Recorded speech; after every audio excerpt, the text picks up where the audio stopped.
You are watching Reporter Evening Show. മുന്നണിയുടെ നിർണായക യോഗത്തിന് പിന്നാലെ പുതിയ അധ്യക്ഷനായി മല്ലികാർജുൻ ഖാർഗെ തെരഞ്ഞെടുത്ത ദിവസം മുന്നണി കൺവീനർ സ്ഥാനം ഏറ്റെടുക്കണമെന്ന ആവശ്യം നിതീഷ് കുമാർ താൽക്കാലികമായി നിരസിച്ചു. എല്ലാ ഘടകകക്ഷികൾക്കും യോജിപ്പുണ്ടെങ്കിൽ മാത്രമേ കൺവീനർ സ്ഥാനം ഏറ്റെടുക്കാൻ സാധിക്കൂ എന്നാണ് നിതീഷ് കുമാർ യോഗത്തെ അറിയിച്ചതെന്ന് ദ ഇന്ത്യൻ എക്സ്പ്രസ് റിപ്പോർട്ട് ചെയ്തിട്ടുണ്ട്. യോഗത്തിൽ പങ്കെടുക്കാതെ മമതയുടെ വിയോജിപ്പ് യോഗത്തിൽ പങ്കെടുക്കാതെ രാഷ്ട്രീയ ആയുധമാക്കിയിരിക്കുകയാണ്. ഒപ്പം തന്നെ BJPയും ഇതൊരു രാഷ്ട്രീയ ആയുധമാക്കിയിരിക്കുകയാണ്. ഇക്കാര്യത്തിൽ നിതീഷിനും കടുത്ത അതൃപ്തിയുണ്ട്. എല്ലാത്തിനും ഒടുവിൽ ഭാരത് ജോഡോ ന്യായ് യാത്രയുമായി രാഹുൽ ഗാന്ധി നാളെ ഇറങ്ങുകയാണ്. തെരഞ്ഞെടുപ്പിൽ ന്യായ് യാത്ര ചലനമുണ്ടാക്കുമോ അതോ ചലനമുണ്ടാക്കുമോ എന്നുള്ളതാണ് ചോദ്യം.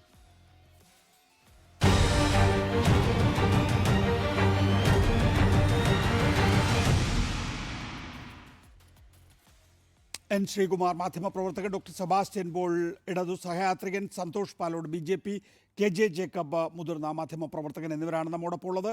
ആദ്യം ശ്രീ സന്തോഷ് പാലോട്, നോക്കൂ, ഇന്ത്യ മുന്നണിക്കൊരു ചെയർപേഴ്സൺ ഉണ്ടായിരിക്കുന്നു മല്ലികാർജുൻ ഖാർഗെ. നിതീഷ് കുമാറിനെ കൺവീനർ ആക്കാനുള്ള നിർദ്ദേശം മുന്നോട്ട് വെച്ചിട്ടുണ്ട്. മമതയും അഖിലേഷ് യാദവും ഇന്ന് യോഗത്തിൽ പങ്കെടുക്കാത്തതുകൊണ്ട് എല്ലാ കക്ഷികൾക്കും യോജിപ്പുണ്ടെങ്കിൽ മാത്രമേ കൺവീനർ സ്ഥാനം ഏറ്റെടുക്കൂ എന്ന് പറഞ്ഞ് നിതീഷ് താൽക്കാലികമായി മാറി നിൽക്കുകയാണ്. സ്വാഭാവികമായും അതിനുള്ള സാധ്യത ഏറെയാണ് നിതീഷ് കൺവീനർ സ്ഥാനത്തേക്ക്. അപ്പോൾ ഇതിനകത്ത് ന്യായ് യാത്ര തുടങ്ങുന്നതിന് മുമ്പ് തന്നെ ഒരു മുന്നണിയുടെ ഘടന ഉണ്ടായിരിക്കുന്നു എന്നുള്ളത് വളരെ പ്രധാനപ്പെട്ടതല്ലേ ഇന്ത്യൻ രാഷ്ട്രീയത്തിൽ? ഇവിടെ മുന്നണിയുടെ ഘടന ഉണ്ടായില്ലല്ലോ. ഇതുവരെയും ആ മുന്നണിക്ക് ഒരുമിച്ച് നിൽക്കാൻ കഴിയുന്നൊരു സാഹചര്യം ഉണ്ടായിട്ടില്ല. ഒരുമിച്ചൊരു തീരുമാനം എടുക്കാൻ കഴിയുന്ന സാഹചര്യം ഉണ്ടായിട്ടില്ല. ഇവിടെ ഈ മുന്നണിയിൽപ്പെടുന്നവരെ പ്രത്യേകിച്ച് നമ്മളൊന്ന് പരിശോധിക്കുക. അധികാര രാഷ്ട്രീയത്തിന് വേണ്ടി അവസരവാദ രാഷ്ട്രീയം ഉപയോഗിക്കുന്നവരാണ് ഇതിലുള്ള എല്ലാവരും. അധികാരത്തിന് വേണ്ടി, സ്വാർത്ഥതയ്ക്ക് വേണ്ടി ഏത് അവസരവാദ രാഷ്ട്രീയവും ഏത് നിലപാട് സ്വീകരിക്കുന്നവരാണ് ഇതിൽ അധികവും. അതുപോലെ തന്നെ കുടുംബാധിപത്യം, നമുക്കറിയാം ഇന്ത്യയിലെ കോൺഗ്രസിന്റെ കുടുംബാധിപത്യം ജവഹർലാൽ നെഹ്റുവിന്റെ കാലം മുതൽ കുടുംബാധിപത്യം കോൺഗ്രസിനകത്ത് നടക്കുന്നത്. അതുപോലെ തന്നെയാണ് ഇതിലെ ഘടകകക്ഷികളും എല്ലാം കുടുംബാധിപത്യത്തിലുള്ളതാണ്.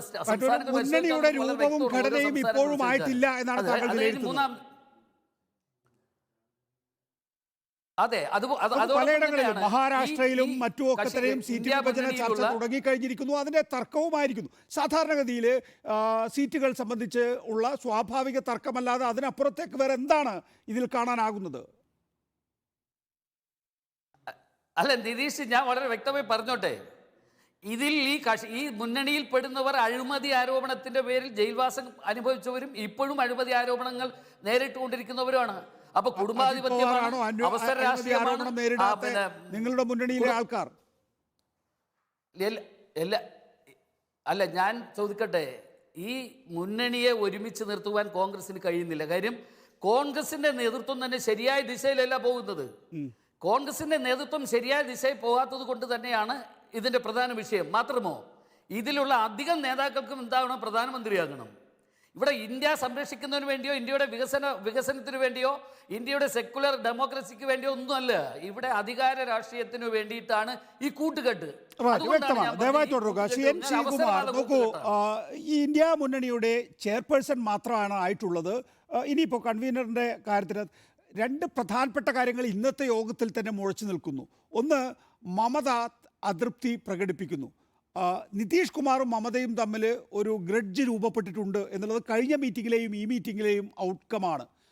മഹാരാഷ്ട്രയിലായിക്കൊള്ളട്ടെ, ബംഗാളിലായിക്കൊള്ളട്ടെ, സീറ്റ് വിഭജന ചർച്ച എങ്ങും എത്താതെ നിൽക്കുകയും ചെയ്യുന്നു. അവിടെയാണ് BJPയുടെ പരിഹാസമുണ്ടാകുന്നത്. അല്ല, BJPയുടെ പരിഹാസം അവരിത് പരിഹസിക്കുമ്പോഴേ അവരാലോചിക്കണം, ഈ മുന്നണി രൂപം കൊണ്ടിട്ട് കുറച്ച് കാലമായി. അതിൻ്റെ പേര് INDIA എന്നാണ്. അതിനൊരു കോർ കമ്മിറ്റി ഉണ്ട്. ആ കോർ കമ്മിറ്റി CPM ഇല്ല. ഇതൊക്കെ നമ്മൾ അറിയുന്ന കാര്യങ്ങളല്ലേ. അപ്പോൾ ഒരു മുന്നണി സംവിധാനം ഇല്ലാതെ ഇതൊന്നും വരില്ലല്ലോ. ഇന്ന് മല്ലികാർജുൻ ഖാർഗെയെ ചെയർമാനായിട്ട് തിരഞ്ഞെടുത്തു. അത് മുന്നണിയിൽ പ്രശ്നങ്ങളുണ്ട്. കാരണം പ്രാദേശിക കക്ഷികളുടെ കൂട്ടുകെട്ടാണ്. അതുകൊണ്ടാണ് പ്രാദേശികമായി മുഖ്യമന്ത്രിമാരായിരിക്കുന്ന പലർക്കും ഈ കാര്യത്തിൽ അഭിപ്രായ ഭിന്നതയുണ്ടെന്നുള്ള ശരിയാണ്. പക്ഷേ എത്ര ഭിന്നത ഉണ്ടായിട്ടും ആരും വിട്ടുപോയില്ലല്ലോ ഇതുവരെ. വിട്ടുപോകാത്ത എല്ലാവരും ആരും വിട്ടുപോയില്ല, അഭിപ്രായം പറയുന്നു. അതാണ് ഈ മുന്നണിയുടെ പ്രത്യേകത. നേരെ മറിച്ച് അപ്പുറത്ത് നോക്കൂ, NDA നോക്കൂ, അവിടെ ഏതെങ്കിലും ഒരു ഘടകകക്ഷിയുടെ പേര് നിങ്ങൾക്ക് പെട്ടെന്ന് പറയാൻ പറ്റുമോ? ശ്രീ എൻ ശ്രീകുമാർ ഒറ്റ കാര്യം സംസാരിച്ച BJP പ്രതിനിധി കുടുംബാധിപത്യം എന്നൊക്കെ പറഞ്ഞു. ശ്രീ എൻ ശ്രീകുമാർ, കുടുംബാധിപത്യത്തെക്കുറിച്ചല്ല, നമുക്ക് ഇപ്പോഴത്തെ ഈ സീറ്റ് ഷെയറിങ്ങിനെ കുറിച്ച് തന്നെ നേരിട്ട് തന്നെ സംസാരിച്ചു പോകാം. ഇപ്പോൾ എന്തുകൊണ്ടാണ് ഒരു ഓഫ്ലൈനായി എല്ലാവർക്കും കൂടിയിരുന്നുള്ള ഒരു ആലോചനയിലേക്ക് പോകാൻ കഴിയാത്തത്? നമ്മളിപ്പോൾ സംസാരിക്കുമ്പോൾ ഡൽഹിയിൽ മല്ലികാർജ്ജുൻ ഖർഗെയുടെ വസതിയിൽ അരവിന്ദ് കെജ്രിവാളും രാഘവ് ചദ്ദയും ഉണ്ട്. എന്തുകൊണ്ടാണ് മമതാ ബാനർജിയെ പോലും ഒന്നിച്ചു കൊണ്ടുവരാനുള്ള ഒരു ശ്രമം കൃത്യമായി നടക്കാത്തത്? ഇനി തെരഞ്ഞെടുപ്പിന് എത്ര ദിവസമുണ്ട്? അല്ല, തെരഞ്ഞെടുപ്പിന് ഇനി മാസങ്ങളുണ്ട്, അത് കുഴപ്പമൊന്നുമില്ല, 3-4 മാസമൊക്കെ ധാരാളമാണ്. പക്ഷേ ഇവിടെ ഇതിനിടയ്ക്ക് മമതാ ബാനർജി കോൺഗ്രസുമായിട്ടുള്ള സീറ്റ് ചർച്ച നടത്തിയതും 2 സീറ്റ് കോൺഗ്രസിന് കൊടുക്കാമെന്ന് പറഞ്ഞതും CPM-ഉമായിട്ട് യോജിക്കില്ലെന്ന് പറഞ്ഞൊക്കെ കേട്ടില്ലേ? ഇതൊക്കെ നടക്കുന്നുണ്ട്, ചർച്ചകളൊക്കെ നടക്കുന്നുണ്ട്, എങ്കിൽ എത്തിയിട്ടില്ല. അത് എത്തും. അത് എത്താനുള്ള ബുദ്ധിമുട്ടാണ് ഞാൻ പറഞ്ഞു വന്നത്. പ്രാദേശിക കക്ഷികളുടെ നേതൃത്വത്തിലിരിക്കുന്നവർ മുഖ്യമന്ത്രിമാരാണ് മിക്കവരും. ആ മുഖ്യമന്ത്രിമാർക്ക് അവരുടേതായ സംസ്ഥാന താല്പര്യങ്ങളുണ്ട്. അതിൻ്റെ അടിസ്ഥാനത്തിൽ അവർക്ക് അവർ ചില കാര്യങ്ങളൊക്കെ തുറന്നു പറയും. അത് ഈ മുന്നണി സംവിധാനത്തിൻ്റെ പ്രത്യേകതയാണ്. അഭിപ്രായങ്ങൾ തുറന്നു പറഞ്ഞ് മുന്നോട്ട് പോവുക. ഇതൊരു മുന്നണിയായിട്ട് മത്സരിക്കണോ അതല്ല അഡ്ജസ്റ്റ്മെൻറ്റ് നടത്തി മത്സരിച്ചിട്ട് പിന്നെ മുന്നോട്ട് വരണം എന്നുള്ള കാര്യം ഞാൻ പറഞ്ഞു ഒന്ന് നിർത്തിക്കോട്ടെ. ഇവിടെ BJP പ്രതിനിധി ഇപ്പോഴും പറഞ്ഞ എന്താണ്, ഒരു കുടുംബാധിപത്യത്തെക്കുറിച്ചാണ് പറഞ്ഞത്. പക്ഷേ അദ്ദേഹം മല്ലികാർജ്ജുൻ ഖാർഗെയെ ചെയർമാനാക്കിയിട്ട് അങ്ങനെ പറയാൻ തോന്നുമ്പോൾ നമ്മൾ അപ്പുറത്തൊരു സർവാധിപത്യത്തെക്കുറിച്ച് നമ്മൾ മറക്കുകയാണ്. അവിടെ ആരുടെ സർവാധിപത്യമാണ് നടക്കുന്നത്? അത് നമ്മൾ മറക്കുകയാണ്. അപ്പോൾ കുടുംബാധിപത്യമാണെങ്കിലും ചൂണ്ടിക്കാണിച്ച ഏറ്റവും പ്രധാനപ്പെട്ട ഒരു പോയിന്റ് തന്നെയാണ് ശ്രീ KJ ജേക്കബ്. ഇപ്പോൾ പതിവിന് വിരുദ്ധമായി കുറച്ചുകൂടി ഉദാരമായ സമീപനത്തിലേക്ക് കോൺഗ്രസ് എത്തിയിട്ടില്ലേ? അവർ സീറ്റ് ആവശ്യം പകുതിയിൽ നിന്ന് ചുരുക്കിയിരിക്കുകയാണ്. നേരത്തെയുള്ള നിലപാടുകളിൽ നിന്നൊക്കെ പിന്നാക്കം പോയിരിക്കുന്നു. ഒരുമിച്ച് പോകാം എന്നുള്ളത് കൊണ്ട് വലിയ വിട്ടുവീഴ്ചയ്ക്ക് കോൺഗ്രസ് തയ്യാറാകുന്നുണ്ട്. അതിനിടയ്ക്കാണ് ഈ മുന്നണിയുടെ ഭാഗമായിരിക്കുന്ന കക്ഷികൾക്ക് നേരെ അന്വേഷണ ഏജൻസികൾ എത്തുന്നത്. അപ്പോൾ മോദിയുടെ ജവാന്മാരായിട്ടാണ് ഏജൻസികൾ പ്രവർത്തിക്കുന്നതെന്ന് ഖാർഗെ പറഞ്ഞു കഴിഞ്ഞിരിക്കുന്നു.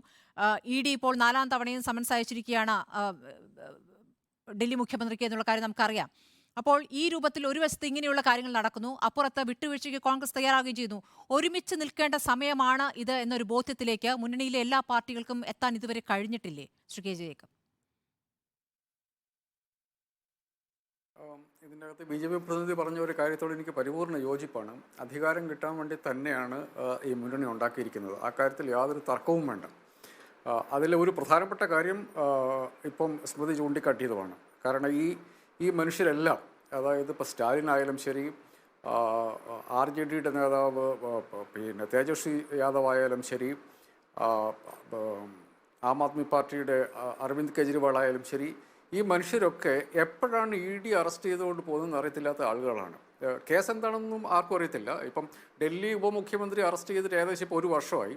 സുപ്രീം കോടതി തന്നെ ചോദിച്ചു, നിങ്ങളുടെ ഇതിനകത്ത് തെളിവൊന്നും കാണുന്നില്ലല്ലോ, നിങ്ങളുടെ ഈ സ്റ്റേറ്റ്മെൻറ്റുകളല്ലാതെ തെളിവൊന്നും ഇല്ലല്ലോ എന്ന് പറയും. ഈ മനുഷ്യരൊക്കെ ജയിലിൽ പോകാൻ സാധ്യതയുണ്ട്. എൻഫോഴ്സ്മെൻറ്റ് ഡയറക്ടറേറ്റ് ഓപ്പറേറ്റ് ചെയ്യുന്ന ഈ പിന്നെ കള്ളപ്പണ നിരോധന നിയമത്തിൻ്റെ പ്രകാരം ജാമ്യം കിട്ടുക എന്നുള്ളത് ദുഷ്കരമാണ്. അതുകൊണ്ടാണ് ഈ EDയെ വെച്ചുകൊണ്ട് കേന്ദ്ര സർക്കാർ ഈ കളി കളിക്കുന്നത്. ജയിലിൽ പോകാൻ മനുഷ്യർക്ക് താല്പര്യമില്ല എന്നുള്ളത് അത് BJPയുടെ തന്നെ ഒരു മേക്കിംഗ് ആണ്. BJPയുടെ EDയെ ഉപയോഗിച്ചുകൊണ്ടുള്ള ഈ കളി തന്നെയാണ് സത്യത്തിൽ പ്രതിപക്ഷ നേതാക്കന്മാരെ പലരെയും ഒരുമിച്ച് നിർത്തുക എന്നുള്ളത് തന്നെയാണ് ഞാനും കണക്കാക്കുന്നത്. കാരണം യാതൊരു ലോജിക്കും ഇല്ലാതെയാണ് നിയമത്തിൻ്റെ ദുരുപയോഗത്തിലൂടെ പ്രതിപക്ഷത്തെ വേട്ടയാടിക്കൊണ്ടിരിക്കുന്നത്. അത് അവരുടെ ഒരു കാരണം തന്നെയാണ്. കേന്ദ്രത്തിൽ അധികാരത്തിൽ വരിക എന്നുള്ളത് അവരുടെ പ്രാദേശിക കക്ഷികളുടെ ഒരു ആവശ്യമായിട്ട് മാറിയിട്ടുണ്ട്.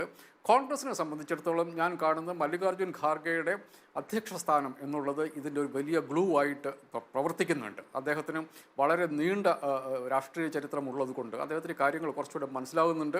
അദ്ദേഹത്തിനെ പറ്റിയ ഒരേ ഒരു ടാക്ടിക്കൽ മിസ്റ്റേക്ക് ഈ സമയത്ത് ഉണ്ടായിരുന്നു എന്നുള്ളത് മധ്യപ്രദേശിൽ അദ്ദേഹം ഈ ആഴ്ച അയാളുടെ പേര് പെട്ടെന്ന് അയാൾക്ക് പിന്നെ ഒരു ഫ്രീ ഹാൻഡ് കൊടുത്തു എന്നുള്ളതാണ്. കമൽനാഥിന് ഒരു ഫ്രീ ഹാൻഡ് കൊടുത്തു എന്നുള്ളതാണ് ശരി സത്യത്തിൽ. അതല്ലാതെ ബാക്കി എല്ലായിടത്തും അയാൾ വളരെ കൃത്യമായി കാര്യങ്ങൾ നടത്തുന്നു. ഇപ്പോൾ തന്നെ 539 ലോക്സഭാ മണ്ഡലങ്ങളിലേക്ക് കോൺഗ്രസ് നിരീക്ഷകരെ വെച്ചിട്ടുണ്ടെന്ന് പറഞ്ഞു. ഞാൻ സത്യത്തിൽ കോൺഗ്രസിൻ്റെ ചരിത്രത്തിൽ ഇങ്ങനത്തെ ഒരു സംഭവം കണ്ടിട്ടില്ല. ഇത് ഇലക്ഷൻ ഇനി 3 മാസം മിനിമം ഉണ്ട്. ഇപ്പോഴേ കോൺഗ്രസ് ഇത്തരം കാര്യങ്ങൾ ചെയ്യുന്നു എന്നുള്ളത് ഞാൻ സ്വല്പം അതിശയത്തോടു കൂടിയാണ്. തീർച്ചയായും നാളെ മുതൽ ഭാരത് ജോഡോ യാത്രയുടെ 2ാം ഘട്ടവും തുടങ്ങുകയാണ്. KJ ജേക്കബ്, നമുക്ക് എല്ലാവർക്കും അറിയാവുന്ന ഡോക്ടർ സെബാസ്റ്റ്യൻ പോൾ, ഇപ്പോൾ ഖാർഗെ ചെയർമാൻ, നിതീഷ് കുമാർ കൺവീനർ എന്ന് പറയുമ്പോൾ ഒരു നോർത്ത് സൗത്ത് കോംബോ ഉണ്ട് എന്ന് വേണം നമുക്ക് കാണാൻ. നിതീഷ് കുമാറിനെ സംബന്ധിച്ചിടത്തോളം വടക്ക് നിന്നുള്ള ഏറ്റവും പ്രമുഖനായ ഈ ഹിന്ദി സംസാരിക്കുന്ന പ്രതിപക്ഷത്തെ നേതാവ്, തെക്ക് നിന്നുള്ള മല്ലികാർജ്ജുൻ ഖാർഗെ AICC അധ്യക്ഷൻ. നോക്കൂ, അതുമാത്രം പോരല്ലോ. ഏറ്റവും പ്രധാനമായും BJP ഉയർത്തിക്കൊണ്ടുവരുന്നത് രാമക്ഷേത്ര പ്രാണപ്രതിഷ്ഠയാണ് എന്നുള്ളതാണ്. 22-ാം തീയതി ഇന്നലെ നരേന്ദ്രമോദി അതിൻ്റെ കർമ്മങ്ങൾ തുടങ്ങിക്കഴിഞ്ഞിരിക്കുന്നു എന്നുള്ളതാണ്. ഇതെങ്ങനെയാണ് മറികടക്കുക എന്നുള്ളതാണ്. ഈ ഒരു വൈകാരികമായ, ഒരുപക്ഷെ ഹിസ്റ്റീരിക്കലായി ഇന്ത്യൻ ജനതയെ കൊണ്ടുപോകാൻ കഴിയുന്ന ഈ വിഷയം എങ്ങനെയാണ് മറികടക്കുക എന്നുള്ളതാണ്. അതുമായി ബന്ധപ്പെട്ട ചർച്ചകൾ നടക്കുന്നില്ല എന്നുള്ളതാണോ അതോ നമ്മൾ അറിയാത്തതാണോ അഡ്വക്കേറ്റ് സെബാസ്റ്റ്യൻ പോൾ? അല്ല, KJ ജേക്കബ് ചൂണ്ടിക്കാണിച്ചതുപോലെ അധികാരത്തിൽ വരിക എന്നത് ഈ പ്രാദേശിക രാഷ്ട്രീയ കക്ഷികൾ അല്ലെങ്കിൽ പ്രതിപക്ഷ കക്ഷികളുടെ ഒഴിവാക്കാനാവാത്ത അടിയന്തരമായ ആവശ്യമായി മാറിയിട്ടുണ്ട്. അവരുടെ നിലനിൽപ്പിൻ്റെ പ്രശ്നം കൂടിയായി അത് മാറിയിരിക്കുന്നു. പക്ഷേ എങ്ങനെ എന്ന ചോദ്യം ഇപ്പോഴും അവശേഷിക്കുകയാണ്. ഈ INDIA എന്ന് അറിയപ്പെടുന്ന ആ പ്രതിപക്ഷ മുന്നണി, അതിനിപ്പോൾ കൺവീനർ ഇപ്പോഴും ആയിട്ടുള്ളത് അതിൻ്റെ പ്രസിഡന്റ് മാത്രമാണ്. എങ്ങനെയാണ് അത് മുന്നോട്ട് പോകുന്നത് എന്ന് നമുക്ക് പറയാൻ കഴിയില്ല. ഓരോ സംസ്ഥാനത്തും വ്യത്യസ്തമായ രാഷ്ട്രീയ പാർട്ടികളും നേതാക്കന്മാരുമുണ്ട്. പശ്ചിമ ബംഗാളിൽ മമതാ ബാനർജി ഉള്ളതുപോലെ അവർക്കൊരു യോജിപ്പിലെത്താൻ ഇനിയും കഴിഞ്ഞിട്ടുമില്ല. അപ്പോൾ അവരെയൊക്കെ യോജിപ്പിക്കുക, ഏകോപിപ്പിക്കുക എന്ന് പറഞ്ഞാൽ അതിന് ചില സാഹചര്യങ്ങൾ ഒത്തുവരണം. ഒന്ന്, അടിയന്തരമായൊരു സാഹചര്യം ഉണ്ടാവണം. രണ്ട്, അതിനൊരു നേതാവ് ഉണ്ടാവണം. ഇപ്പോൾ 1977 എല്ലാ പ്രതിപക്ഷ പാർട്ടികളെയും കൂട്ടിയോജിപ്പിക്കുന്നതിന് അടിയന്തരമായ ഒരു ആവശ്യം, ഒരു അവസ്ഥ അന്നുണ്ടായിരുന്നു. അതിനു പുറമെ ജയപ്രകാശ് നാരായൺ എന്ന വളരെ തലമുതിർന്ന തലപ്പൊക്കമുള്ള ഒരു നേതാവും അന്നുണ്ടായിരുന്നു. അങ്ങനെയുള്ള സാഹചര്യം ഇപ്പോൾ 2004 എന്ത് സംഭവിച്ചു? അന്ന് BJPയുടെ ഗവൺമെൻറ്റിൻ്റെ ആ ഭരണം അവസാനിപ്പിക്കുന്നതിന് വേണ്ടി ഹർകിഷൻ സിംഗ് സുർജിത്ത് അദ്ദേഹം ഇടപെട്ടു. അദ്ദേഹം ഒരു UPA എന്ന മുന്നണി സംവിധാനത്തിന് രൂപം കൊടുത്തു. അവിടെ ഒരു കോമൺ മിനിമം പ്രോഗ്രാം ഉണ്ടാക്കി. അതിൻ്റെ അടിസ്ഥാനത്തിൽ 64 MP-മാരുള്ള ഇടതുപക്ഷത്തിൻ്റെ പിന്തുണ നൽകുകയും ചെയ്തു. അങ്ങനെയെന്നുള്ളൊരു സാഹചര്യം ഇപ്പോഴും കാണുന്നില്ല. BJPയെ, നരേന്ദ്രമോദിയെ അധികാരത്തിൽ നിന്ന് നീക്കം ചെയ്യണം എന്ന് എല്ലാവരും ആഗ്രഹിക്കുന്നുണ്ടാവാം. പക്ഷേ ആഗ്രഹം സഫലീകരിക്കത്തക്ക രീതിയിലുള്ള പ്രവർത്തനം ഇതുവരെ ആയിട്ടുണ്ടോ എന്ന് ചോദിച്ചാൽ അതിന് ഒരു ലക്ഷണവും കാണുന്നില്ല. അണിയറയിൽ പോലും അങ്ങനെ എന്തെങ്കിലും ആലോചന സംരംഭങ്ങൾ നടക്കുന്നതായി നമുക്ക് സൂചനകളും കിട്ടുന്നില്ല. ഇനി ഉള്ളത് എത്രയാണ്? ഒരു 3 മാസം. അതാണല്ലോ ഒരു കണക്ക് കൂട്ടേണ്ടത്. അപ്പോൾ അങ്ങനെയുള്ള ഒരു സാഹചര്യത്തിൽ എത്തിയിട്ട് പോലും തെരഞ്ഞെടുപ്പ് പടിവാതിൽക്കൽ എത്തിക്കഴിഞ്ഞതിന് ശേഷവും ഈ പ്രതിപക്ഷ മുന്നണിക്ക്, ദേശീയ പ്രതിപക്ഷ മുന്നണിക്ക് കാര്യമായി മുന്നോട്ട് പോകാൻ കഴിയുന്നില്ല. ഇനിയും പ്രതിബന്ധങ്ങൾ ഏറെയായിരിക്കും. അതുകൊണ്ട് വലിയ പ്രതീക്ഷയോടെ അല്ല ഞാൻ ഈ മുന്നണിയെ നോക്കിക്കാണുന്നത്. നോക്കൂ, ശ്രീ സന്തോഷ് പാലോട്, മുഖ്യ വിഷയമായി BJP ഉയർത്തിക്കാണിക്കുന്നത് രാമക്ഷേത്ര അല്ലെങ്കിൽ പ്രാണപ്രതിഷ്ഠയാണ് എന്നുള്ള കാര്യം വ്യക്തമായി കഴിഞ്ഞല്ലോ. ഇതിനകം തന്നെ BJP അതിൽ നിന്ന് വലിയ രീതിയിലുള്ള നേട്ടമാണ് പ്രതീക്ഷിക്കുന്നത്. അതുകൊണ്ടാണല്ലോ രാമക്ഷേത്ര നിർമ്മാണം പൂർത്തിയാകുന്നതിന് മുമ്പ് തന്നെ പ്രാണപ്രതിഷ്ഠ നടത്താനുള്ള ആലോചനയും അതിൻ്റെ അടിസ്ഥാനത്തിൽ VHPയെ കൊണ്ട് ഈ പറയുന്ന രാമക്ഷേത്ര നിർമ്മാണവുമായി ബന്ധപ്പെട്ട കാര്യങ്ങളുടെ ഉദ്ഘാടനവുമായി ബന്ധപ്പെട്ട കാര്യങ്ങൾ മുന്നോട്ട് കൊണ്ടുപോകുന്നത്. പക്ഷേ അതിൽ നിന്ന് ഇപ്പോൾ ശങ്കരാചാര്യ മഠങ്ങൾ പോലും മാറി നിൽക്കുന്നു എന്ന് പറയുമ്പോൾ അത് വേണ്ടത്ര ഗുണകരമായ വിധത്തിൽ രാഷ്ട്രീയ ലാഭം ഉണ്ടാക്കാൻ കഴിയാത്ത നിലയിലേക്ക് കാര്യങ്ങൾ പുരോഗമിക്കുകയാണോ? രാഷ്ട്രീയ ലാഭം എന്നുള്ളതല്ല. തെരഞ്ഞെടുപ്പ് സമയത്തിൽ ഇന്ത്യയിലെ ജനങ്ങളോട് പറഞ്ഞ ഓരോ കാര്യങ്ങളും നടപ്പിലാക്കുക എന്നുള്ളതിൻ്റെ ഭാഗമായിട്ടാണ് രാമക്ഷേത്രവുമായി, അയോധ്യയുമായി ബന്ധപ്പെട്ട് വരുന്ന കാര്യങ്ങൾ തീരുമാനമെടുത്തിട്ടുള്ളത്. അവിടെ ഏതെങ്കിലും രീതിയിലുള്ള ഏതെങ്കിലും അഭിപ്രായനൈക്യമോ മറ്റേതെങ്കിലും സാഹചര്യം ഉണ്ടെങ്കിൽ അതെല്ലാം പരിശോധിക്കുമല്ലോ.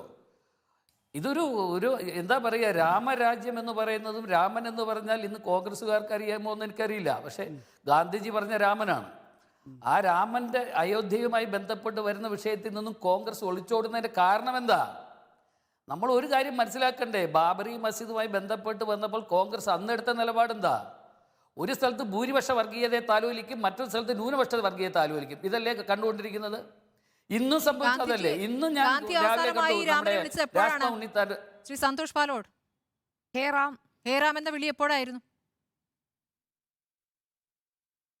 അല്ല, ഞാൻ എപ്പോഴും ആയിട്ട് രാമന്റെ ഭക്തനായിരുന്നല്ലോ. രാമൻ, ഗാന്ധിജി എന്ന് പറഞ്ഞ രാമനെ അല്ലെങ്കിൽ രാമന്റെ മന്ത്രം ഉറവിടുക എന്ന് പറഞ്ഞാൽ ഗാന്ധിജി എന്നും ചെയ്തിരുന്നു എന്നുള്ളതാണ്. അത് ഒരു സമയം എന്നുള്ളതല്ല. ആരുടെ വെടിയേറ്റപ്പോഴാണ് അവസാനമായി ഞാനത് പറഞ്ഞു വന്നത് സന്തോഷ് പാലോട് ചോദ്യം വ്യക്തമാണ്. ഗാന്ധിജി വെടിയേറ്റ് വീണപ്പോൾ ഹേ റാം എന്ന് പറഞ്ഞപ്പോൾ ആ വെടി ഞാൻ വളരെ വ്യക്തമായി അറ്റത്താരായിരുന്നു? ഗോഡ്സെ ആയിരുന്നു. ഗോഡ്സെ ഹിന്ദു മഹാസഭയുടെ ആളുമായിരുന്നു. ശരിയാ, ഇല്ലെന്ന് പറയുന്നില്ല, ഇല്ല എന്ന് ഞാൻ പറയുന്നില്ല. പക്ഷെ ഞാൻ പറഞ്ഞത് ബാബറി മസ്ജിദിന്റെ തകർച്ചയുമായി ബന്ധപ്പെട്ടും അത് കഴിഞ്ഞാൽ ഇങ്ങോട്ട് വരുന്ന ഓരോ സാഹചര്യങ്ങളിലും 1989 ഫൈസാബാദിൽ നിന്നുകൊണ്ട് രാജീവ് ഗാന്ധി എന്താ പറഞ്ഞത്? ഭൂരിപക്ഷ വിശ്വാസികളുടെ ആരാധനയെ സംരക്ഷിക്കുന്നതിന് വേണ്ടി ക്ഷേത്രം തുറന്നു കൊടുക്കുമെന്ന് പറഞ്ഞില്ലേ? ഒരു സ്ഥലത്ത് മുസ്ലിം ലീഗിൽ അല്ലെങ്കിൽ മുസ്ലിം സമുദായത്തോട് മറ്റൊരു സമീപനമല്ലേ? ഇന്ന് ഞാൻ പറഞ്ഞല്ലോ, ഇന്ന് രാജ്ഭവൻ ഉണ്ണിത്താൻ എന്താ പറഞ്ഞത്? സ്റ്റേറ്റ്മെന്റ് പറഞ്ഞത് കേരളത്തിലെ മുസ്ലിങ്ങളെയും ക്രിസ്ത്യാനികളുമാണ് UDF കോൺഗ്രസിന്റെ ലക്ഷ്യം, ബാക്കിയുള്ള സമുദായങ്ങളും സംഘടനകളോ? അതിൻ്റെ അർത്ഥം എന്താണ്? കാലാകാലങ്ങളിൽ ഇന്ത്യയിൽ സംഭവിച്ചുകൊണ്ടിരുന്ന എന്താണ്? ഇന്ത്യയിൽ ഓരോ സംസ്ഥാനങ്ങളിലും BJPയെയും അതുപോലെ തന്നെ സംഘപരിവാറിനെയും വളരെ ശക്തമായി കോൺഗ്രസ് എതിർത്തു, CPM എതിർത്തു. ആ സ്ഥലങ്ങളിലെല്ലാം കോൺഗ്രസ് പരാജയപ്പെടുന്നു, CPM പരാജയപ്പെടുന്നു. അവിടെയെല്ലാം BJP അധികാരത്തിൽ വന്നു. ഇപ്പം കേരളത്തിൽ എന്താ സ്ഥിതി? കേരളത്തിൽ കോൺഗ്രസും CPM കൂടി ന്യൂനപക്ഷ പ്രേമത്തിൻ്റെ പിന്നാലെ ഓടുകയല്ലേ ചെയ്യുന്നത്? ഇത് തിരിച്ചറിയണ്ടേ? എവിടെയാണ് ന്യൂനപക്ഷത്തിൻ്റെ അവകാശങ്ങൾക്ക് വേണ്ടി നിലപാട് സ്വീകരിച്ചിട്ടുള്ളത്? ബാബരി മസ്ജിദ് വിഷയം വരുമ്പോൾ തന്നെ നമുക്കൊന്ന് പരിശോധിക്കാം. വിഷയമാണ് ശ്രീകുമാർ. കോൺഗ്രസ് ആന്റി റാമാണ്, കോൺഗ്രസ് ആന്റി ഹിന്ദുവാണ്. ഇതാണ് വരാനിരിക്കുന്ന മണിക്കൂറുകളിൽ, ദിവസങ്ങളിൽ, ആഴ്ചകളിൽ ഇനി ഉണ്ടാകാൻ പോകുന്ന BJPയുടെ രാഷ്ട്രീയ പ്രസംഗങ്ങൾ. അതിൻ്റെ മുന്നണിയിലുണ്ടാവുക നരേന്ദ്രമോദിയായിരിക്കും. അതിനെ പ്രതിരോധിക്കാൻ ഇന്ത്യ മുന്നണി ഉണ്ടാകുമോ എന്നുള്ളതാണ്. അതിനെ പ്രതിരോധിക്കാനുള്ള കരുത്ത് ഇന്ത്യ മുന്നണിക്ക് ഉണ്ടാകുമോ എന്നുള്ളതാണ്. ശ്രീ നികേഷേ, BJPയുടെ കേരളത്തിലെ മുഖപത്രമായ ജന്മഭൂമിയിൽ ഇന്നൊരു എഡിറ്റോറിയലുണ്ട്.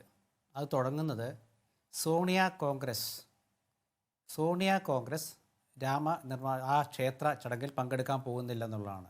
അപ്പോൾ കേരളത്തിൽ പോലും അവർ ആ രീതിയിലേക്ക് കൊണ്ടുവരണമെങ്കിൽ BJP നാളെ ഏത് രീതിയിൽ വേണമെങ്കിൽ കോൺഗ്രസിനെതിരെ ആക്ഷേപിക്കും. ഞാൻ ഇന്നത്തെ ജന്മഭൂമിയുടെ മുഖപ്രസംഗത്തിൻ്റെ തുടക്കമാണ് ഞാൻ പറഞ്ഞത്, സോണിയ കോൺഗ്രസ്. നിങ്ങൾ മനസ്സിലാക്കണം. അപ്പം അതുകൊണ്ട് അങ്ങനെയൊക്കെ അങ്ങനെ തന്നെയാണ് ശ്രീകുമാർ പ്രചരണം വരാൻ പോകുന്നത്. കത്തോലിക്കയായ സോണിയാഗാന്ധി നേതൃത്വം നൽകുന്ന കോൺഗ്രസ് ആന്റി റാമാണ്, ആന്റി ഹിന്ദുവാണ്. അതെ, അപ്പം ഞാൻ പറഞ്ഞ അത് അവർ നടക്കട്ടെ. പക്ഷെ അതുകൊണ്ടാണ് മണിപ്പൂരിൽ നിന്നും രാഹുൽ ഗാന്ധി ഒരു യാത്ര, രണ്ടാമത്തെ ഭാരത് ജോഡോ ന്യായ യാത്ര തുടങ്ങാൻ തീരുമാനിച്ചപ്പോൾ അതിന് മണിപ്പൂർ ഗവൺമെൻറ് എതിർത്തു, ആസാം ഗവൺമെൻറ് പരിഹസിച്ചു, ഒരുപാട് വിഷയങ്ങളൊക്കെ ഉണ്ടായല്ലോ. നാഗാലാൻഡിൽ പോയില്ലെന്ന് ആദ്യം പ്രചാരണം കൊടുത്തു. അതൊക്കെ അവർ ഇങ്ങനെ ചെയ്യുന്നുണ്ട്. അപ്പോൾ ഭയമുണ്ടെന്ന് വ്യക്തമല്ലേ? നികേഷ്, ഒരു കാര്യം ആലോചിക്കൂ. BJP ശ്രീ സെബാസ്റ്റ്യൻ പോൾ പറഞ്ഞാൽ അത്ര വലിയ ഒരു ശക്തിയാണോ ഈ മുന്നണി ഒരുമിച്ച് നിന്നാൽ? നിങ്ങൾ നോക്കൂ, രാഹുൽ ഗാന്ധി 100 ലോക്സഭാ മണ്ഡലത്തിൽ ഈ രണ്ടാമത്തെ യാത്രയിൽ കടന്നു പോകുന്നുണ്ട്. ഉത്തരേന്ത്യൻ ബെൽറ്റ് മാത്രം ഏതാണ്ട് 200 ലോക്സഭാ മണ്ഡലത്തിൽ 190 ലോക്സഭകളെ BJPയുടെ കയ്യിലുള്ളൂ. ദക്ഷിണേന്ത്യയിലെ 120 ലോക്സഭാ മണ്ഡലങ്ങളിൽ കർണാടക ഞാൻ മാറ്റി നിർത്തുകയാണ്. അവരുടെ കയ്യിൽ എത്ര ലോക്സഭാ സീറ്റുണ്ട്? അപ്പോൾ ഒന്ന് ആഞ്ഞു പിടിക്കുകയാണെങ്കിൽ BJP 270 താഴെ പോകുന്നുള്ളത് യാതൊരു സംശയവുമില്ല. അതെങ്ങനെ വരും എന്നുള്ളതാണ് പുതുതായി കേട്ടിരിക്കുന്ന ഒരു വാർത്ത. ഈ രാഷ്ട്രീയ തന്ത്രജ്ഞനുണ്ടല്ലോ കനഗോലു ഈ ഇത്തവണത്തെ ലോക്സഭാ തെരഞ്ഞെടുപ്പിന്റെ തന്ത്രങ്ങൾ മെനയിൽ നിന്നും പിന്മാറി എന്നൊരു വാർത്തയുണ്ട്. അപ്പോൾ എന്തായിരിക്കും ഫലം എന്നുള്ളത് മുൻകൂട്ടി കണ്ടുകൊണ്ട്, അല്ലെങ്കിൽ തന്റെ തന്ത്രങ്ങൾ ഇത്തവണ ഫലിക്കാനിടയില്ല എന്നുള്ളത് കൊണ്ട് അദ്ദേഹം ഒഴിഞ്ഞു എന്ന രൂപത്തിലുള്ള പ്രതികരണങ്ങൾ വന്നിട്ടുണ്ട്. എന്താണ് ഇതിന് നൽകാനുള്ള ഒരു മറുപടി? അല്ല, അത് ഒരു വാർത്തയാണ് വന്നിട്ടുള്ളത്. അത് കോൺഗ്രസ് അക്കാര്യം സ്ഥിരീകരിച്ചിട്ടില്ല. ഇനി അഥവാ അദ്ദേഹം സംസ്ഥാനങ്ങളിൽ നിന്ന് വ്യത്യസ്തമായ രാഷ്ട്രീയമാണ് ദേശീയ തലത്തിൽ. അപ്പോൾ ദേശീയ തലത്തിൽ കോൺഗ്രസിൻ്റെ നിലപാട് ഒരു പക്ഷേ ജയം മാത്രമായിരിക്കില്ല. അത് പക്ഷേ കനകലുവിൻ്റെ ഒരു തന്ത്രവുമായിട്ട് യോജിച്ചു പോകുന്നുണ്ടാവില്ല, അതായിരിക്കാം. എന്തായാലും കോൺഗ്രസിൽ സ്ഥിരീകരണം നടത്താത്രത്തോളം കാലം നമ്മൾ ആ കാര്യത്തിൽ ഒരു ചർച്ചയ്ക്ക് കാര്യമില്ല. കാരണം അതിൽ ഒരു വാർത്ത വന്നിട്ടുണ്ട് എന്നുള്ള സത്യമാണ്. ഞാൻ പറയുന്നത് ഈ 100 ലോക്സഭാ മണ്ഡലത്തിൽ രാഹുൽ ഗാന്ധി കടന്നു പോകുമ്പോൾ അവിടെ ഉണ്ടാകാവുന്ന ചില രാഷ്ട്രീയ സംഭവ വികാസങ്ങൾ ഉണ്ടാവില്ലേ? അത് നമ്മൾ മറക്കാൻ പറ്റുമോ? ഞാൻ പറഞ്ഞത്ര നിങ്ങൾ ദക്ഷിണേന്ത്യയെ നോക്കൂ സ്മൃതി.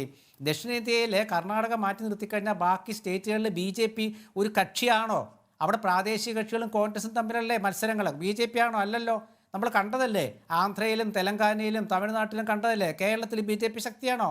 അപ്പോൾ ഇവിടെയുള്ള 10, 120, 125 സീറ്റുകളിൽ BJPക്ക് എത്ര സീറ്റ് കിട്ടും? അതാ ഞാൻ പറഞ്ഞത്. ഹിന്ദി ബെൽറ്റിൽ മധ്യപ്രദേശ്, ഉത്തർപ്രദേശ്, രാജസ്ഥാൻ, ഗുജറാത്ത്, ഹരിയാന, മറ്റേ ഭാഗങ്ങളിൽ, ഛത്തീസ്ഗഡ് ഭാഗങ്ങളിൽ BJPക്കുള്ള ആ സീറ്റുകളുടെ എണ്ണം കുറയ്ക്കാൻ ഈ 100 ലോക്സഭാ മണ്ഡലങ്ങളിലൂടെ രാഹുൽ ഗാന്ധി ഒരു യാത്ര നടത്തുമ്പോൾ അതിനെ പ്രതിപക്ഷ കക്ഷികൾ സാധ്യതകൾ പരിശോധിക്കാനുള്ള ഒരുപക്ഷെ ദിവസങ്ങളോ ആഴ്ചകളോ ഇനി ഉണ്ട് എന്ന കാര്യത്തിൽ തർക്കമൊന്നുമില്ല. പക്ഷേ അതിന് വേഗം കുറഞ്ഞു പോയിരിക്കുന്നു. 5 സംസ്ഥാനങ്ങളിലെ നിയമസഭാ തെരഞ്ഞെടുപ്പോടുകൂടി പ്രത്യേകിച്ച് കോൺഗ്രസ് ഈ സംസ്ഥാനങ്ങളിൽ ജയിക്കും എന്നും തങ്ങൾക്ക് അതിലൂടെ ബാർഗൈനിങ് പവർ ഉണ്ടാകും എന്നും കരുതിയത് കൊണ്ടാകാം ഒരുപക്ഷെ ഇന്ത്യ മുന്നണിയെ മരവിപ്പിച്ച് നിർത്തിയത്. അത് വലിയ തിരിച്ചടി ഉണ്ടാക്കിയിട്ടുണ്ട് എന്നുള്ള വിലയിരുത്തലുമുണ്ട്. ഏതായാലും ഇപ്പോൾ പുനരുജ്ജീവിപ്പിക്കപ്പെട്ടിരിക്കുന്നു ഇന്ത്യ മുന്നണിയുടെ പ്രവർത്തനങ്ങൾ. മല്ലികാർജ്ജുൻ ഖാർഗെ ചെയർപേഴ്സൺ ആയിരിക്കുന്നു. നിതീഷ് കുമാറിനെ കൺവീനറാക്കാനുള്ള നിർദ്ദേശം മുന്നോട്ട് വന്നിരിക്കുന്നു. Welcome back to evening show. നമുക്കൊപ്പം അതിഥികൾ തുടരുന്നു. ഡോക്ടർ സെബാസ്റ്റ്യൻ പോൾ, ഇവിടെ JP നദ്ദയുടെ വിമർശനം ഇന്ത്യ മുന്നണിയുടെ 2 അജണ്ട, അത് ടു സേവ് കിൻ പ്രോപ്പർട്ടി. അങ്ങനെ നദ്ദ പറഞ്ഞു വെക്കുമ്പോൾ മറുഭാഗത്ത് ശരത് പവാർ പറയുന്നുണ്ട് ഖർഗെ എന്ന പേരിലേക്ക് ഞങ്ങൾ ഒന്നിച്ചാണ് എത്തിയതെന്ന് പറയുമ്പോൾ അവിടെ അസാന്നിധ്യം കൊണ്ട് ശ്രദ്ധേയരാകുന്നു ഉദ്ധവ് താക്കറെയും അഖിലേഷും മമതാ ബാനർജിയും. ഇന്ത്യ മുന്നണിക്കുള്ളിൽ ഒരു കെട്ടുറപ്പിലേക്ക് പൂർണ്ണമായും എത്തിക്കഴിഞ്ഞു. അങ്ങനെ ഒരു കെട്ടുറപ്പുള്ള മുന്നണിയുടെ ചെയർപേഴ്സണായിട്ടാണ് ഖർഗെ വരുന്നത് എന്ന് പറയാൻ കഴിയുന്ന എന്തെങ്കിലും സാഹചര്യമുണ്ടോ നിലവിൽ? അല്ല, ഞാൻ നേരത്തെ സൂചിപ്പിച്ചതുപോലെ 1977-ലും 2004-ലും കണ്ട മുന്നണി സാഹചര്യമല്ല ഇപ്പോൾ കാണുന്നത്. ഈ പ്രതിപക്ഷ മുന്നണി ഐക്യത്തോടെ ഒറ്റക്കെട്ടായി മുന്നോട്ട് പോകും എന്നൊക്കെ പറയുന്നത് അത് നമ്മുടെയൊക്കെ പ്രതീക്ഷ മാത്രമാണ്. അതിനുള്ളൊരു സാഹചര്യം ഇപ്പോഴും കാണുന്നില്ല. എത്രയോ വൈകിയാണ് ഇപ്പോൾ ഖാർഗെയെ ആ മുന്നണിയുടെ അധ്യക്ഷ സ്ഥാനത്തേക്ക് കൊണ്ടുവന്നിരിക്കുന്നത്. കൺവീനർ തിരഞ്ഞെടുക്കുന്നതിനുള്ള ഓൺലൈൻ യോഗത്തിൽ പോലും പങ്കെടുക്കാൻ പശ്ചിമബംഗാൾ മുഖ്യമന്ത്രി മമതാ ബാനർജിക്ക് കഴിയുന്നില്ല. ഈ യോഗത്തിൽ സ്വന്തം നിലനിൽപ്പ് പ്രശ്നമായിരിക്കുന്ന ഈ തെരഞ്ഞെടുപ്പിനെ സംബന്ധിക്കുന്ന ഒരു കാര്യത്തിൽ ഓൺലൈനായി പോലും പങ്കെടുക്കാൻ കഴിയാത്ത വിധം എന്ത് ഔദ്യോഗിക പരിപാടിയായിരിക്കാം അവർക്ക് കൽക്കട്ടയിൽ ഉണ്ടാവുക? അപ്പോൾ അങ്ങനെ നോക്കുമ്പോൾ നമ്മളൊക്കെ പ്രതീക്ഷിക്കുന്ന രീതിയിൽ രാഷ്ട്രീയ വിദ്യാർത്ഥികൾ, രാഷ്ട്രീയ നിരീക്ഷകർ പ്രതീക്ഷിക്കുന്ന രീതിയിലുള്ള മുന്നേറ്റം ഏക മനസ്സോടെ ഒരേ ഒരു വ്രതം, ദൃഢനിശ്ചയം, ഈ BJP സർക്കാരിനെ പുറത്താക്കും എന്ന നിശ്ചയം, അങ്ങനെ പ്രവർത്തിക്കുന്നതിനുള്ള ഒരു മനക്കരുത്ത്, ഉൾക്കരുത്ത് ഈ മുന്നണിക്ക് ഉള്ളതായി ഇപ്പോഴും തോന്നുന്നില്ല. ഇനി നികേഷ് കുമാർ കൺവീനറായി വരണം, പലതും സംഭവിക്കാനുണ്ട്. അപ്പോഴും എത്രയോ സംസ്ഥാനങ്ങളിൽ ഈ വിയോജിപ്പുകളും ഭിന്നിപ്പുകളും ഇനിയും ഉണ്ടാകാനിരിക്കുന്നു. ഡോക്ടർ സെബാസ്റ്റ്യൻ പോൾ, നികേഷ് കുമാർ ഞാനാണ്, നിതീഷ് കുമാർ ബീഹാറിലാണ്. പെട്ടെന്ന് ഇവിടെ ഒരാളൊക്കെ പ്രതീക്ഷിച്ചു പോയി ഡോക്ടർ സെബാസ്റ്റ്യൻ പോൾ. അയ്യോ സോറി. ഇല്ല, നികേഷ് കുമാറിൽ നമുക്ക് ഇപ്പോഴും പ്രതീക്ഷയുണ്ട്. ഞങ്ങൾക്കും ഉണ്ട് സർ. തുടരാം ഡോക്ടർ സെബാസ്റ്റ്യൻ പോൾ. ഇല്ല അത്രേ ഉള്ളൂ. ഞാൻ പറഞ്ഞു നിർത്തുകയായിരുന്നു. KJ ജേക്കബ്, അങ്ങനെയാണെങ്കിൽ ഈ രാമക്ഷേത്ര നിർമ്മാണത്തിൽ ഇതിനകം തുടങ്ങിക്കഴിഞ്ഞിട്ടുണ്ടല്ലോ. കോൺഗ്രസ് ആൻറ്റി രാമനാണ്, ആൻറ്റി ഹിന്ദുവാണ് എന്നുള്ളത്. ഇന്നിപ്പോൾ ശങ്കരാചാര്യ പീഠങ്ങളുടെ പങ്കെടുക്കേണ്ടതില്ല എന്ന തീരുമാനം വരുമ്പോൾ കോൺഗ്രസിന് സ്വാഭാവികമായും ഒരു ന്യായവാദം ഉയർത്താം. ഞങ്ങൾ ആൻറ്റി രാമനും ആൻറ്റി ഹിന്ദു ആണെങ്കിൽ ശങ്കരാചാര്യ പീഠങ്ങൾ അതാണോ എന്നുള്ളത്. നോക്കൂ, ഇതിൻ്റെ ഒരു പൊളിറ്റിക്കൽ വെയിറ്റേജ്, രാമക്ഷേത്ര നിർമ്മാണം എന്നുള്ള വിഷയം മാത്രം ഉയർത്തി BJP തെരഞ്ഞെടുപ്പിനെ ഫേസ് ചെയ്യുകയാണെങ്കിൽ എങ്ങനെയായിരിക്കും ഉത്തരേന്ത്യയിൽ, എങ്ങനെയായിരിക്കും അത് കോൺഗ്രസ് പ്രതിരോധിക്കുക എന്നുള്ളത് ഇപ്പോഴും വലിയ സങ്കീർണമായ പ്രശ്നമായി നമ്മുടെയൊക്കെ മനസ്സിലുണ്ടോ? അല്ലെങ്കിൽ KJ അക്കാര്യത്തിൽ വ്യക്തത വരുത്താൻ കഴിയുന്ന രീതിയിൽ കാര്യങ്ങൾ ഉരുത്തിരിഞ്ഞിട്ടുണ്ടോ? അതാണ് സിംഗിൾ മോസ്റ്റ് ഇമ്പോർട്ടൻ്റ് ആയിട്ടുള്ള കാര്യം. അതായത് ഇപ്പോൾ നമ്മൾ ഉത്തരേന്ത്യയിലുള്ള നമ്മുടെ സുഹൃത്തുക്കളോടും പത്രപ്രവർത്തകരായ സുഹൃത്തുക്കളോട് ചോദിച്ചു കഴിഞ്ഞിട്ടുണ്ടെങ്കിൽ അതൊരു സാഫ്രൻ ഫ്രൻസിയിലേക്ക് ഉത്തരേന്ത്യ മാറിയിട്ടുണ്ട്. അപ്പോൾ അതിൽ കോൺഗ്രസ് എടുത്ത കൊള്ളാവുന്ന ഒരു തീരുമാനം എന്നുള്ളത് അത് BJPയുടെ ഒരു പ്രോജക്റ്റാണെന്ന് പ്രഖ്യാപിച്ചു. ഈ ചർച്ചയിലേക്ക് ഇനി കോൺഗ്രസ് പോകാതിരിക്കുകയാണ് നല്ലത്. BJP അതിന് തെരഞ്ഞെടുപ്പ് പ്രകടന പത്രികയിൽ 2009 മുതൽ കൃത്യമായി പേരെടുത്തും അതിനു മുമ്പ് പല അർത്ഥത്തിലും പറഞ്ഞുകൊണ്ടിരുന്ന ഒരു പ്രോജക്റ്റാണ് അയോധ്യയിലെ രാമക്ഷേത്രം. അത് BJP പ്രോജക്റ്റാണ്. നോക്കൂ, ശങ്കരാചാര്യന്മാർ വന്നിട്ട് ഞങ്ങൾക്കതിലൊന്നുമില്ല എന്ന് പറഞ്ഞിട്ട് കോൺഗ്രസ് എത്രയും പെട്ടെന്ന്, കോൺഗ്രസും ഇന്ത്യ മുന്നണിയും ഈ നരേറ്റീവിന് പകരം മനുഷ്യരോട് പറയാൻ, ഞങ്ങൾക്ക് വേറെ ചില കാര്യങ്ങൾ നിങ്ങളോട് പറയാനുണ്ട് എന്ന് പറയാനുള്ള ഒരു നരേറ്റീവ് കണ്ടുപിടിച്ച് അവരോട് സംസാരിക്കുക എന്നുള്ളത് വളരെ പ്രധാനപ്പെട്ടതാണ്. അതല്ല എങ്കിൽ നരേന്ദ്രമോദി BJP കണക്കാക്കുന്ന പോലെ 400 സീറ്റിൽ അവർ വളരെ ഈസി ആയിട്ട് ജയിക്കും. അതിന് ആ കാര്യത്തിൽ എനിക്ക് പ്രത്യേകിച്ച് സംശയമൊന്നുമില്ല.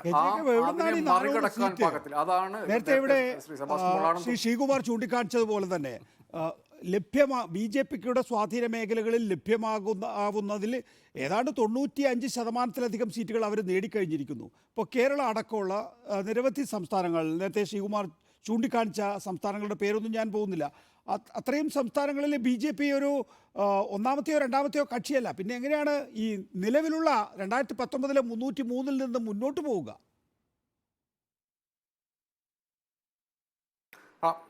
വളരെ എളുപ്പമാണ് നിൽക്കുന്നത്. സൗത്തിൽ അവർക്ക് കിട്ടിക്കൂടായൊന്നുമില്ല. കാരണം ഇതിൻ്റെ അകത്തൊരു നെഗറ്റീവിൻ്റെ ആവശ്യമുണ്ട്.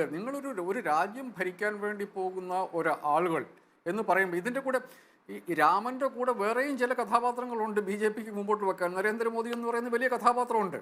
നരേന്ദ്രമോദി പറയുന്ന കാര്യങ്ങളുണ്ട്. അദ്ദേഹം വികസനത്തെക്കുറിച്ച് പറയുന്ന വായ്ത്താരികളുണ്ട്.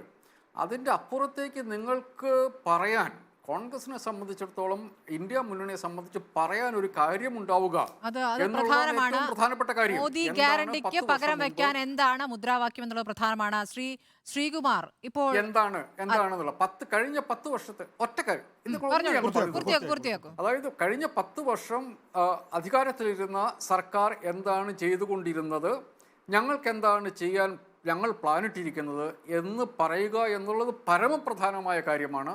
അതില്ലാതെ ഇന്ത്യ മുന്നണിക്ക് ഒരു പ്രതീക്ഷയും ഉണ്ടാകും എന്നുള്ള തോന്നലിരിക്കില്ല. ശരി, ശ്രീകുമാർ, ഇപ്പോൾ രാഹുലിന്റെ ന്യായ് യാത്ര, ഭാരത് ജോഡോ യാത്ര 2ാം ഘട്ടത്തിലേക്ക് കടക്കുമ്പോൾ അതിന് രാഹുൽ മാത്രം നടത്തേണ്ട യാത്രയാണോ? 2ാം ഘട്ടത്തിലേക്ക് പോകുമ്പോൾ രാഹുൽ ഈ നടന്നു പോയ വഴികളിൽ ജനം എത്രത്തോളം അദ്ദേഹത്തെ കാണാൻ വരികയും എന്തൊക്കെ കാര്യങ്ങൾ പറഞ്ഞു എന്നൊക്കെ നമ്മൾ കണ്ടതാണ്.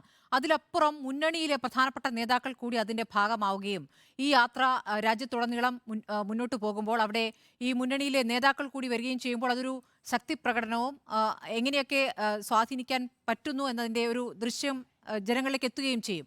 ആ രൂപത്തിലേക്ക് എന്തുകൊണ്ട് ആലോചിക്കുന്നില്ല? ഇത് രാഹുലിന്റെ യാത്രയായി മാത്രം എന്തുകൊണ്ട് മാറുന്നു?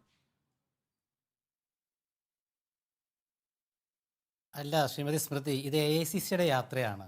1ാം യാത്ര പോലെയാണ് ഇത് AICCയുടെ യാത്രയാണ്.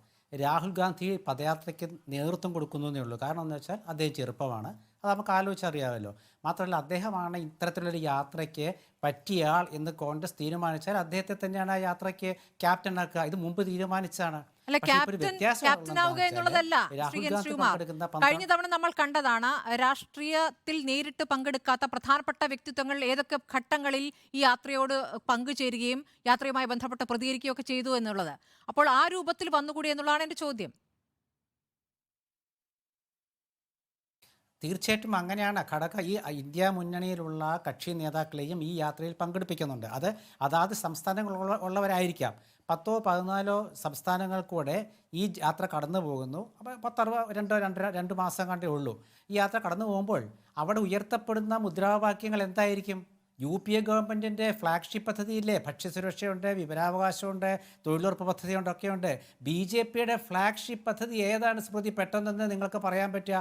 ഇവർ ഈ കുടിനീർ പദ്ധതിയും അതുപോലെ നമ്മുടെ പ്രാഥമിക ആവശ്യത്തിനുള്ള അത് നിർമ്മിച്ചു എന്ന് പറഞ്ഞതല്ല വേറെ എന്താ ഉള്ളത് അവർക്ക്? ഒരു ഫ്ലാഗ്ഷിപ്പ് പദ്ധതി പറയൂ. 9 വർഷം കൊണ്ട് ഇന്ത്യയെ മാറ്റിയെടുത്തു എന്നൊക്കെ പറഞ്ഞാൽ ആര് വിശ്വസിക്കാനാണ്? UPA ഗവൺമെൻറ്റിൻ്റെ പദ്ധതികളെല്ലാം ഇവരെ പേര് മാറ്റിയൊക്കെ നടത്തിയിട്ടുണ്ടെന്നുള്ള സത്യമാണ്. അതവിടെ നിൽക്കട്ടെ, ഞാൻ അതിലേക്ക് പോകുന്നില്ല, അത് ഒരു പച്ചരാഷ്ട്രീയമായിട്ട് മാറിപ്പോവും.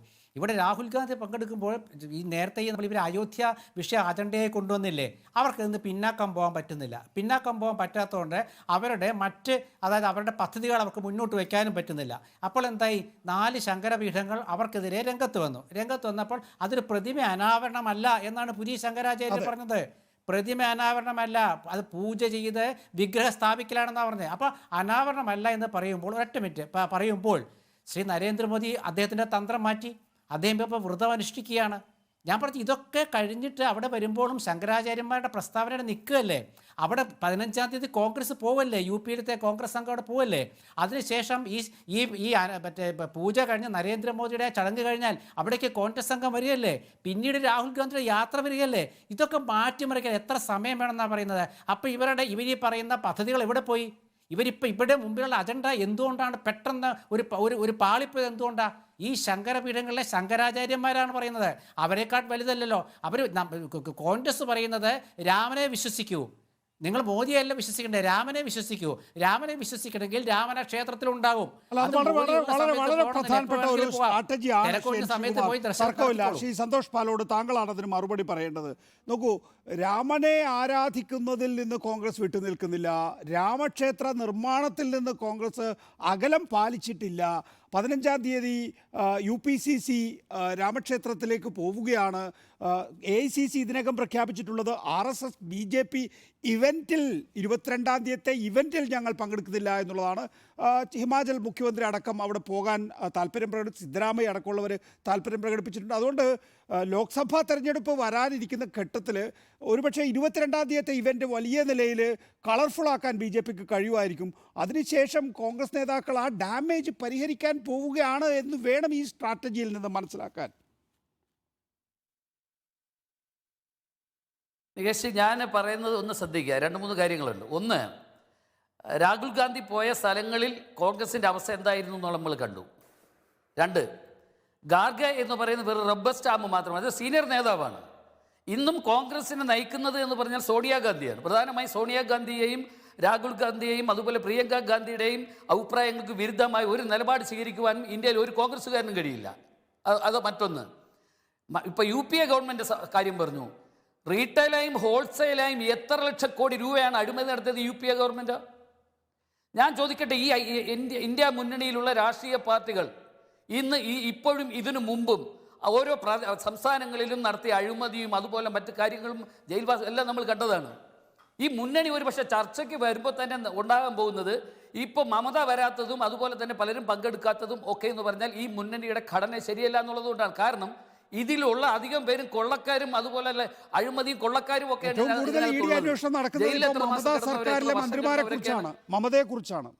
അപ്പം ഞാൻ പറഞ്ഞോട്ടെ ഇവർക്ക് കാര്യക്ഷമമായി ഒരു സംസ്ഥാനത്തിന്റെ വിഷയമോ നമ്മുടെ രാജ്യത്തിന്റെ വിഷയമോ ചർച്ച ചെയ്യാൻ കഴിയില്ല. അങ്ങനെ ചർച്ച ചെയ്യാൻ കഴിയില്ല. കാര്യം ഇപ്പൊ CPM-ന്റെ കാര്യം പറഞ്ഞു, 64 MP-മാരുണ്ടെന്ന് സെബാസ്റ്റ്യൻ പോൾ പറഞ്ഞു. ഇപ്പൊ CPM-ന്റെ അവസ്ഥ എന്താ? ഇന്ന് ഇപ്പൊ CPM എന്ന് പറയുന്ന രാഷ്ട്രീയ പാർട്ടി ഇന്ത്യയിലെ സ്ഥിതി എന്താണ്? അതെന്തുകൊണ്ടുണ്ടാകുന്നു? രാഷ്ട്രീയ സമീപനങ്ങൾ ജനക്ഷേമവും ജനങ്ങൾക്ക് ഗുണകരമല്ലാത്ത സാഹചര്യങ്ങൾ വന്നാൽ ജനം പ്രതികരിക്കും. കാലാകാലങ്ങളിൽ കോൺഗ്രസ് ഇതൊക്കെ വളരെ വൈകാണ്. CPM-ന്റെ ശക്തി കുറഞ്ഞു എന്നുള്ള കാര്യമൊക്കെ നാട്ടുകാർക്ക് മുഴുവൻ അറിയാം. അത് നമ്മൾ ആവർത്തിച്ച് പറഞ്ഞിട്ട് കാര്യമില്ലല്ലോ. എന്റെ ചോദ്യം എന്ന് പറയുന്നത് 15-ാം തീയതി നേരത്തെ ശശികുമാർ ചൂണ്ടിക്കാണിച്ചു രാമക്ഷേത്രത്തിലേക്ക് UPCC പോവുകയാണ്. അവിടെ ഇനി അങ്ങോട്ട് കോൺഗ്രസ്സുകാരുടെ യാത്രയാണ്. സിദ്ധരാമയ്യ ആയിക്കൊള്ളട്ടെ, ഹിമാചൽ മുഖ്യമന്ത്രി ആയിക്കൊള്ളട്ടെ. അപ്പോൾ നിങ്ങൾ പ്രചരിപ്പിക്കാൻ പോകുന്നത് പോലെ കോൺഗ്രസ് രാമവിരുദ്ധരല്ല, കോൺഗ്രസ് ഹിന്ദു വിരുദ്ധരല്ല. ഞാൻ രാമവിരുദ്ധരെന്നോ ഹിന്ദു വിരുദ്ധരോ എന്നല്ല. പക്ഷേ കോൺഗ്രസ് എന്ന് പറഞ്ഞാൽ ഇന്ത്യ വിരുദ്ധരാണ്. ഇന്ത്യയുടെ വികസനങ്ങൾക്ക് വേണ്ടിയിട്ടുള്ള സമീപനമല്ല, ഇന്ത്യ വിരുദ്ധരാണ് കോൺഗ്രസ്. നിങ്ങൾ പരിശോധിക്കുക, ഓരോ സംസ്ഥാനങ്ങളിലും അല്ലെങ്കിൽ ഇന്ത്യയിൽ കോൺഗ്രസ് ഭരിക്കുമ്പോൾ ആരാ നിയന്ത്രിച്ചിരുന്നത്? ഖാർഗെ എന്ന് പറയുന്ന പ്രസിഡന്റ്, AICC പ്രസിഡന്റിന് എന്തെങ്കിലും ഒരു തീരുമാനം എടുക്കാൻ കഴിയുമോ? കുടുംബാധിപത്യത്തിൽപ്പെട്ട് കോൺഗ്രസ് നശിക്കുന്നു. ഇന്ത്യയിൽ ജനകീയവും ജനാധിപത്യ മല്ലികാർജുൻ ഖാർഗെ ചെയർപേഴ്സൺ ദിവസം എങ്ങനെയാണ് കുടുംബാധിപത്യം എന്ന് ആക്ഷേപം കോൺഗ്രസിനെതിരെ ഉന്നയിക്കാൻ സാധിക്കുക? You are watching Reporter Evening Show.